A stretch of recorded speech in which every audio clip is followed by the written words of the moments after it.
I was actually at the sentencing hearing of my own court case where I was sentenced in front of a judge, and I had the prosecutor on the other end of the table laughing and joking around placing me into prison. And I actually told him, thank you, because I, for the first time in my life, care about something enough to make a change. And I went off into prison, and that's when I started dreaming and scheming around being able to help women that were in the same exact situation as myself.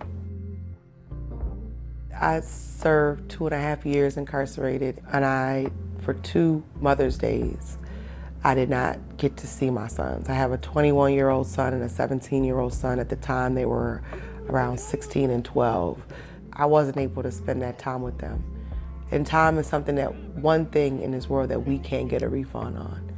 So that time that I didn't get to spend with them, when I was inside, I was crying, I was hurting, I was devastated. So I came out of prison in 2017. Shortly after that, I got right into the organizing work. And in my organizing was when I learned about the national bailout. And they were like, hey, we heard that you were formerly incarcerated. We think you would be down to help us bail some mamas out.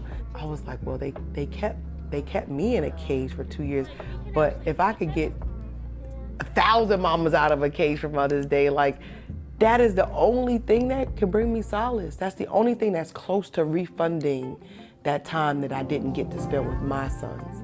That's the only thing that in this world right now that could make up for what I lost.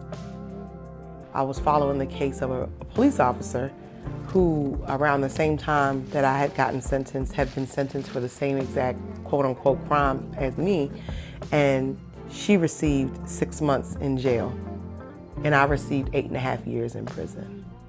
That police officer was a white police officer. We had the same judge, we had the same state's attorney. About maybe a year after her trial had gone through, she went back to the judge, and that judge vacated her charges, made her whole again, and called her a soccer mom and basically patted her on the back and sent her on her way. To me, that is very indicative of why we say Black mamas. We unapologetically center Black and brown women, because when the system unapologetically targets us and unapologetically puts us away, unapologetically separates and rips us away from our children, there is nobody here to say why Black people or why Black mamas.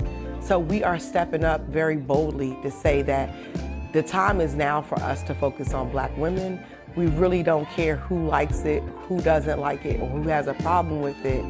So I get to do this over and over and over again. And each year I get to affect changing the trajectory of another set of mamas that are coming home. This is something that the state can't take from me, right? They took away my time, they took away my ability to be with my sons, but what they cannot take away from me now is that I can organize and bring home more mothers every single Mother's Day. And so it's just solace for me.